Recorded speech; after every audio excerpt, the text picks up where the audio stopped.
Hey everyone, it's Jego Reyes for CNN Philippines 10, where we break down major stories from here and abroad into bite-sized facts in 10 minutes. The Philippines has secured an artificial intelligence or AI-powered weather forecasting system. This comes after the signing of a memorandum of agreement between the Department of Science and Technology and AI meteorology company Atmo Incorporated. President Bongbong Marcos, who witnessed the signing, says this will help strengthen climate resilience in the country. The Presidential Communications Office says this will be the biggest AI-driven weather forecasting system in Asia once done. Marcos graced the first ever Bangsamoro Autonomous Region in Muslim Mindanao Legislative Assembly held in Davao City. Marcos says this is historic as it symbolizes all their efforts to obtain complete peace in the region. It is something that we still have to study with the experiences of other people, other countries around the world. And that was very much part of the discussion when we were talking about how we were going to form the autonomous region, the government for the autonomous region, the parliamentary, the fusion, as our minister has explained earlier, the fusion of the legislative and the executive, how that is going to work, how we will conceptualize it, how we will operationalize it. The Land Transportation Office or LTO says there's no more license plate backlog for motor vehicles. This was shared by the Transportation Department's budget sponsor, Senator Grace Poe, during a plenary hearing. Last September, LTO reported that the backlog on motor vehicle plates has been reduced to around 179,000. However, according to Poe, data from the agency shows there are about 990,000 unreleased motor vehicle plates. Poe adds that the backlog in motorcycle plates is estimated at 13 million and may take until 2025 to resolve. On the other hand, Poe hopes that the LTO will be able to catch up on their driver's license backlog by 2025, which as of October is at 2.4 million. This is projected to reach 3.9 million next month. We introduce amendments to augment the funding for the procurement of license cards in the amount of 297 million to cover the projected deficiency and to assist expediting the production of the cards. Poe adds LTO's budget includes the replacement of 23 laser engraver machines amounting to over 80 million pesos. The agency is expecting 4.6 million cards by next year.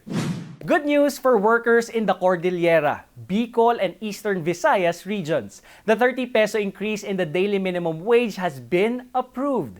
In-car wage increases to 430 pesos from 400, while it's 395 pesos from 365 in Bicol region. These are effective starting next month. The adjusted minimum wage for the agriculture sector and establishments with 10 employees in Eastern Visayas will be 375 pesos, while it's 405 pesos for non-agricultural sector by the end of the month. Over 150,000 workers from the three regions are expected to benefit from the pay hike. And news from San Miguel Corporation. The conglomerate has sustained its strong financial performance in the first 9 months of 2023. Its net income surged 141% to 31.2 billion pesos from the same period last year. The growth was driven by the performance of its key subsidiaries. SMC President and CEO Ramon Ang says the company's performance is very encouraging and vowed to deliver exceptional service to their customers while also contributing to national initiatives. Filipino talent Sofia La Forteza is set to debut with Korean entertainment agency HYBE and American record label Geffen Records' new girl group Cat's Eye. She will be joined by 5 others after winning the talent competition, the debut, Dream Academy. Before the live finals, La Forteza earned the top spot in the third and final mission of the talent survival show and earned the votes of 2 of 3 judges after her final performance. She competed for the debut slot against other talented young women from South Korea, Slovakia, Japan, USA, Argentina, Australia, Belarus, Sweden, Switzerland, Thailand, and Brazil. HYBE is the agency behind K-pop juggernaut BTS and 4th-gen girl groups New Jeans and Le Sserafim, while Geffen Records is handling Olivia Rodrigo, among other artists. Self-taught and Kapampangan visual artist Eduardo Pereras is the first grand winner of the Centro Artista contest of the Philippine Charity Sweepstakes Office. He took home 1 million pesos from the competition for his painting titled Isang Pamilya na Tayo, which symbolizes Filipinos' resilience and cooperation. He defeated more than 600 others who joined the contest. Psoriasis is a chronic disease that causes the skin to become itchy, scaly, and inflamed. While the disease is lifelong, it doesn't mean it's the end. Proper awareness and treatment may help manage the condition. Psoriasis is a common skin disorder, and usually manifestation would be red, thick, and itchy, scaly lesions, or we call it plaques, no, that are usually visible any part of the body of a patient. Among dermatologists, we would say it's common because we see it often among our patients. So in statistics in general, nasa 1 to 2% of the population. So if for 100 million, about 1 to 2 million Filipinos might be affected with psoriasis. So yung cause or yung trigger nito is both genetic plus environmental factors. So meaning if you have the gene, so you're predisposed to having the lesions, plus the environmental factors, so may mga certain triggers like weather can be a trigger, infection, or smoking and alcohol consumption. So things like that. So you parang excessive dandruff or lesions on the scalp, that's a common lesion of psoriasis. No, ang clue natin dyan would be it goes beyond the hairline. So if you have lesions on the hair, but if it's going to your forehead or other parts of the face, then baka psoriasis. And then another sign would be they're thick, no, compared to, let's say, yung mga eczema, which are parang thinner and sometimes they're wet. But in psoriasis, it's more of a dry lesion na makapal. It's thick and then it's scaly. Ang description nga namin of the scales is silvery white scale. So, ganun yung psoriasis.